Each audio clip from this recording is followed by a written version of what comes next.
All right, this is TV side chat number 3. A couple of you didn't like it because it's just me talking to a TV when no one's in the house. But I just go over Cal Root Pig. That's my station right there. 17 subscribers. Woohoo!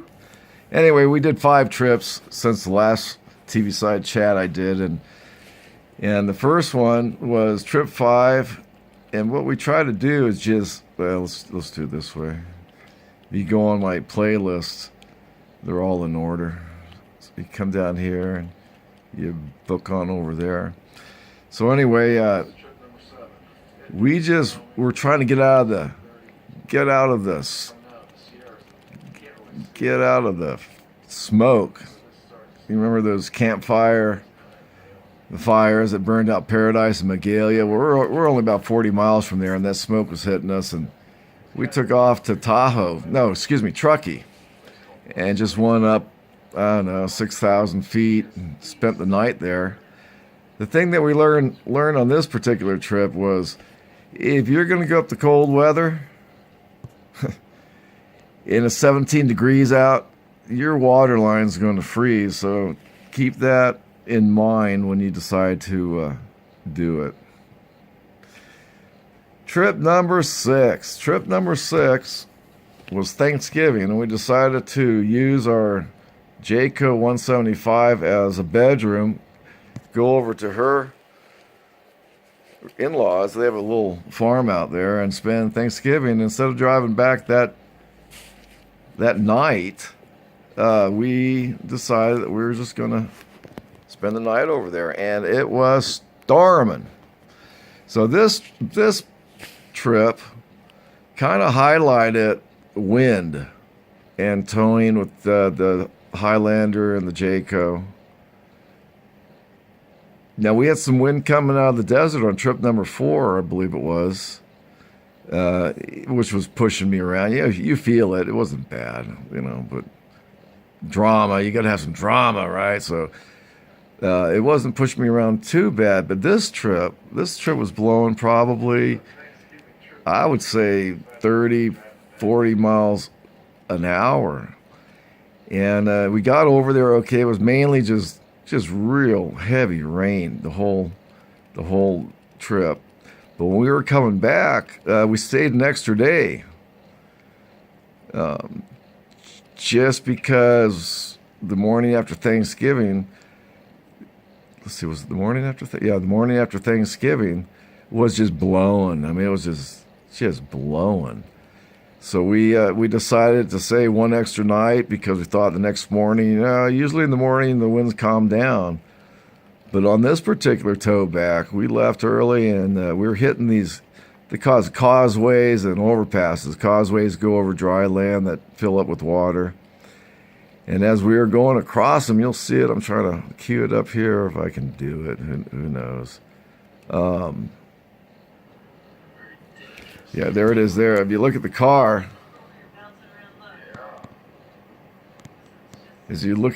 now, it was a very windy road, but the causeway is built that way. They have these girders underneath the cement, and they're like about every 8 feet apart. So your car goes over and bounces, then you hit the single axle in the back, and that bounces, and you just start this bouncy action. But it was blowing pretty good, and I thought it was fun. I was just trying to show it, and then as you proceeded, there was an overpass that went over the Sacramento River, and when we got to the top of that, again, it just wind, but it was like a turbine. It was pretty. Yeah, they're like going up, and I just want to emphasize, nothing occurred to the car as far as being blown around. It occurred in my mind. You could feel the wind blow, but it didn't affect the driving at all. And that was the whole. That was the whole trip. That was the whole basis of that trip was the wind factor. Trip number 7, the one we just got back from, was a snow, ice, black ice, in between the storm of the century kind of deal. We had 3 days of clear weather. And when we left, it was, it was it was snowing.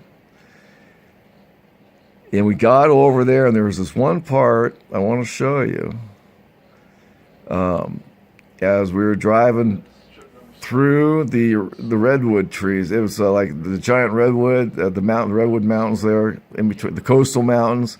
Usually they don't have snow going over, but this time there was a warning sign that said "Do not enter." You know, highway shut down, and we timed it out to get to that portion at noon, and we saw that it was going to be between 45, 48 degrees.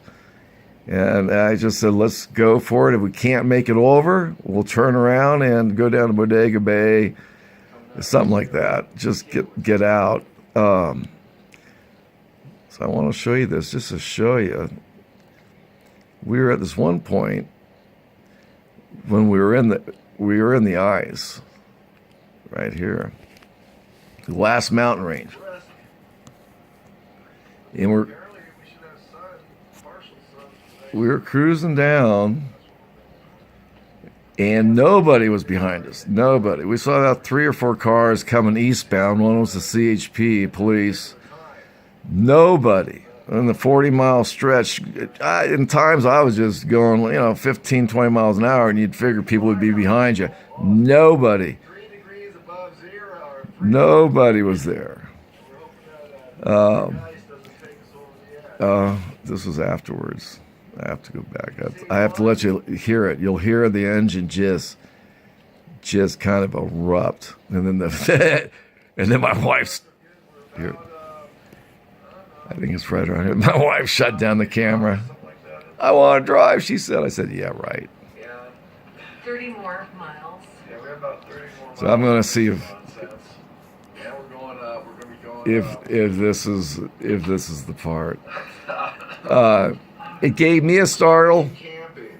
But once we get to the coast, when your tires start spinning, and you've been given fair warning that it's black ice all the way up and over, and you still go, you kind of say, well, we leave Tuesday morning at 9 to be in this particular area, yeah, this particular road, at this particular time. That's true. This is the hottest point of the. I started. I think it's 48. What's the temperature? It turned out to be 35. 35 out there. It's 3 degrees above zero, or freezing. And we're hoping that black ice doesn't take us over the edge. We've seen one truck, the Tacoma, pulling a utility trailer. I think it's Feel very comfortable. even before that one. Look at the We're joking around there, so let's see, is it there? so far so good. We're about I don't know, 6 miles, 8 miles. Okay, it's right before that. It was right in the beginning of the trip. I mean, I almost turned it around and said, you know what, it's just no way that we're going to make this. And to try would just be stupid. Beautiful. Look at this. All right, so we go along.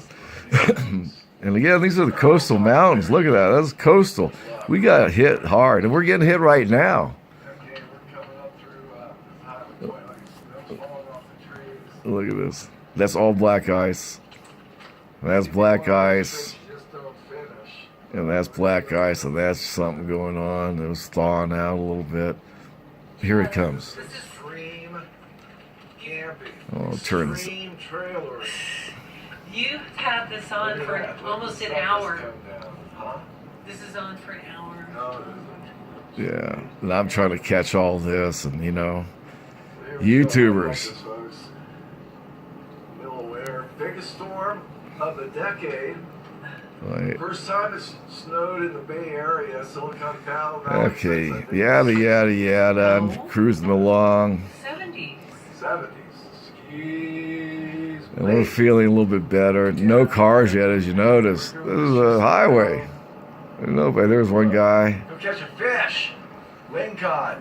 Capizoni. Probably lived I there. See that sign? More black ice. Looky there. We are nuts. We're nuts. Watch. Cal, root pig and wife out. Well, let's look at this. I think it's coming down here. Give them a few beauty of it all. There it is. Watch. Listen to this. We're on ice here, baby. Oh, I don't know. I just don't know. Listen. Babe. It's the God. You can't. You hear that? I think the RPMs went up to 77,000, and she just, was like, whoa, what's going on, And we've been on some hairy roads. I won't go into that. But those were the trips. So we're done with number 7. This is the 3rd, and I'm wiggling around. I know you guys hate it, but I don't. And I put it under a different heading. So that's it. That's the 3 trips. The next trip is going to be to a casino. Because you have your trailer. You just put some money into it. You're towing it around. To go to a casino, taking a show, taking the drinks, gamble, the rooms are usually $200. Generally, that's what we find, about $200. And, then the dinner and all that stuff, it just, it adds up to about $300 just to go out. So we're going to test this theory out and go to a casino that offers free RVing in their parking lot, go to a show, go to dinner, do some gambling, go back to the trailer, and save $200. Now, if you can save $200 a trip by not taking motel rooms, and believe me, you wouldn't be able to afford the motel rooms or the hotel rooms in some of the areas. You can't stay lakeside, you can't stay riverside, you can't stay oceanside for $40 or $35 a night. You're going to be paying $200-$300. We're doing it for $40. I think the most we've paid is $52. That was right on a river. I mean, 10 feet away I was fishing. And another one was the lake. That was like $30. That was boondocking it, but we were on the lake. Went to the Delta. That was like $40. The last one we just came from was $46. We went out to the desert for 2 days. Had a great time. That was trip number 4, and that was like $46 a night. If you do that with hotels, you're up to $500, $600, $700. Every $100 you save by sleeping in that camper, you're paying for that trailer. So we've taken 7 trips. I figured we've saved $200 a trip on lodging. That's $1,400. Now, if we didn't go on the trips, we'd be saving $1,400 anyway. Or we wouldn't go on the trips, so we're allowed to go on the trips and save money. Like that logic? I do. All right. Cal Root Peg, 17 subscribers. And this guy right here, just to show you, this guy has 1,200 hits. I am surprised. Yeah, all seasons. All right. This is TV Side Chat number 3. Over and out. And we'll do this the next few, take a few trips, and I'll come on back. See you later.